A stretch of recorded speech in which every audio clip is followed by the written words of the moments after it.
It is Chika. Nakakagulat ang Gen Z superstar. Bill Mariano, may banat sa manloloko. Said niya, alam niyo, ang taong gustong magluloko at magluloko yan kahit bantayan mo. Ako, hindi ko binabantayan si Donnie. Kasi iyan sa mahalagang paalala na natutunan ko.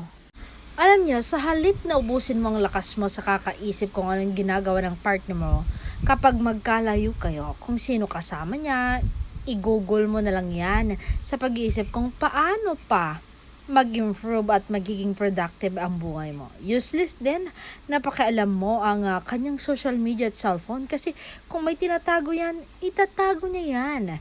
Kung ang asawa or partner mo ay sadyang may respeto sa iyo at mahal ka, hindi niya sisirain ang tiwala mo.